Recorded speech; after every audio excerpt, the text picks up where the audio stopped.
साथियों, आज हम नागपुर में हैं और नागपुर के कलेक्टर ऑफिस में है। कलेक्टर ऑफिस में भारत मुक्ति मोर्चा की ओर से निवेदन दिया गया है। उनका विशाल मोर्चा केंद्रीय चुनाव आयोग के ऊपर ईवीएम के खिलाफ जाने वाला है।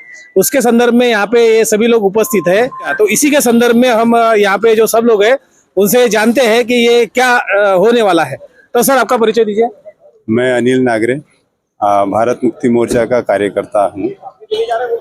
सर, आज आपने जो निवेदन दिया, हमारे पास जो पर्चा मिला है, क्या संदर्भ है इसका, क्या वजह है?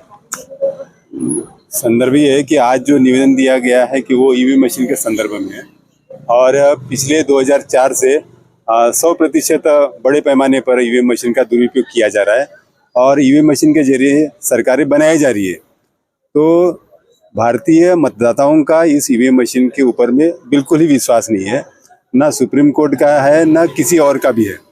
परंतु इसके बावजूद भी चुनाव में ईवीएम मशीन का बड़े पैमाने पर इस्तेमाल किया जा रहा है और अभी 2024 के चुनाव होने वाले उसमें भी ईवीएम का इस्तेमाल किया जाएगा और फिर से जो हम लोग नहीं चाहते वही होने वाला है। तो इसको रोकने के लिए चरणबद्ध तरीके से आंदोलन की घोषणा भारत मुक्ति मोर्चा के राष्ट्रीय अध्यक्ष माननीय बावन निशान साहब ने की है। उसका पहला चरण जो आज है 5 जनवरी 2024 को राष्ट्रपति के नाम हम लोग ज्ञापन दे रहे हैं।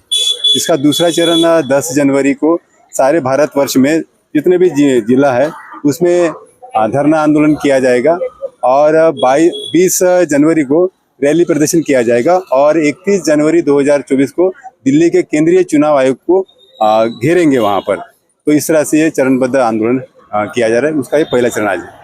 लेकिन सर, अभी हमको पता चला है कि चुनाव आयोग एक गाड़ी निकाला हुआ है, लोगों के पास जा रहा है और बता रहा है कि ईवीएम मशीन में कोई गड़बड़ी नहीं थी। इसके बारे में क्या कहेंगे? कोई चोर ये बोलेगा कि मैं चोर हूं करके? सुप्रीम कोर्ट में 8 अक्टूबर 2013 में ये जजमेंट आ गया है और साफ सुथरा सुप्रीम कोर्ट ने कहा है कि ईवीएम केवल ईवीएम मशीन के द्वारा फ्री, फेयर और ट्रांसपेरेंट चुनाव संपन्न नहीं हो सकते। सुप्रीम कोर्ट ने इस बात को माना कि ईवीएम मशीन जो है फॉल्टी है। अब चुनाव आयोग बोल रहा है कि मैं फॉल्टी नहीं हूं, मैं निर्दोष हूं, तो उसमें कोई तुक नहीं है। सर, आप शायद एडवोकेट दिख रहे हैं, आपका परिचय दीजिए। मैं एडवोकेट सचिन नेमगढ़े, नागपुर बहुजन मुक्ति पार्टी का कार्यकर्ता हूँ। सर, आप भी इस आंदोलन में शामिल हुए, क्या वजह है कि ईवीएम मशीन के खिलाफ आप इस आंदोलन में शामिल हुए?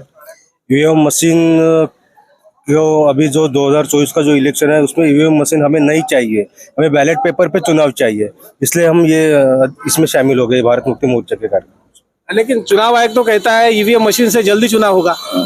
ईवीएम मशीन से जल्दी चुनाव होना ये जरूरी नहीं है। हमें ये घोटाला नहीं चाहिए ईवीएम में, ये हमें जरूरी है, इसलिए बैलेट पेपर से चुनाव चाहिए। इसलिए हमारा 31 जनवरी को दिल्ली में चुनाव आयोग के ऊपर मोर्चा है। महिलाएं भी इस आंदोलन में शामिल होती हुई दिख रही है, तो आप युवा वर्ग का नेतृत्व करती है, तो आप ईवीएम के विरोध में इस आंदोलन में क्यों शामिल हुए, थोड़ा बताइए। जय भीम, जय मूल निवासी। मैं हूँ संजना रोशन मिश्रा, नागपुर से बात कर रही हूँ। मुझे भी लगता है कि ईवीएम मशीन में फॉल्ट है और ईवीएम मशीन में फॉल्ट रहेगा तब तक आने वाले कुछ वर्षों में मोदी ही आएंगे। तो हमें वो उनका जो अंधा कानून है वो बिल्कुल पसंद नहीं, क्योंकि बहुत सारे लोग उसके विरोध में है और स्पेशली मैं भी विरोध में हूँ। मुझे भी लगता है कि ईवीएम मशीन रहेगी तब तक ऐसा ही होता रहेगा, तो बैलेट पेपर पे चुनाव होना चाहिए। इसलिए 31 तारीख के विशाल महामोर्चा में मैं भी शामिल हूँ और मैं भी दिल्ली में जाके चुनाव आयोग के खिलाफ इसमें अपना सहभाग दूंगी।